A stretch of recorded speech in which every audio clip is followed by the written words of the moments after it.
Conferenza stampa stamani dei Carabinieri di Agrigento, rintracciato un catturando ed eseguito un mandato d'arresto europeo.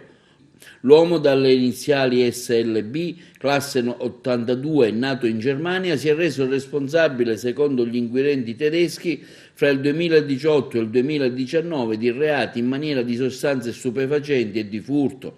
Dopo essere stato condannato in Germania ed essersi reso reperibile in quel paese, l'autorità giudiziaria tedesca, tramite il Dipartimento Centrale di Polizia Criminale denominato Sirene, ha emesso un provvedimento di ricerca e cattura in ambito europeo. Il 38enne è stato immediatamente rintracciato grazie all'intervento del nucleo investigativo di Agrigento, che tempestivamente ha contattato la stazione di Campobello di Licata, la quale, ben conoscendo il territorio di competenza, ha saputo in breve localizzarlo. L'arrestato dovrà scontare la pena di 5 anni di reclusione e è stato condotto presso la casa circondariale di Agrigento, nel carcere Petrusa, a disposizione delle autorità giudiziarie competenti.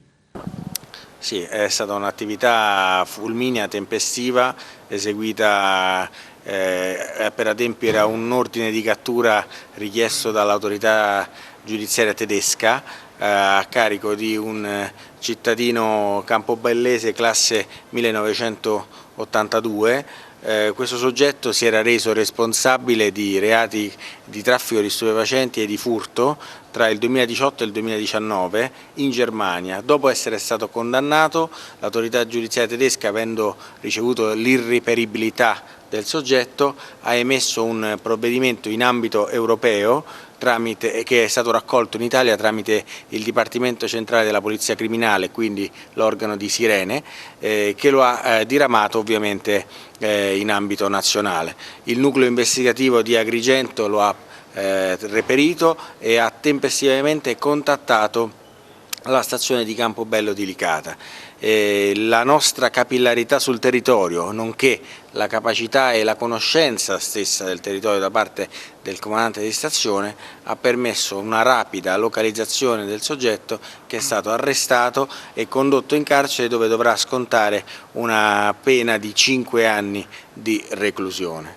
L'attività è stata un'attività svolta tempestivamente, che ci ha permesso di individualizzare il soggetto non nella sua abitazione di residenza, bensì in un caseggiato rurale dove lui si era trasferito da alcune settimane unitamente alla sua compagna. Quindi queste informazioni ci hanno permesso quindi di individuare, attraverso dei servizi di osservazione, questa abitazione, questo caseggiato rurale, di intervenire nel pomeriggio di ieri, di cinturare la zona e di bloccarlo e catturarlo, condurlo nei nostri uffici e poi, dopo le formalità di rito, trasferirlo presso la casa circondariale di Agrigento.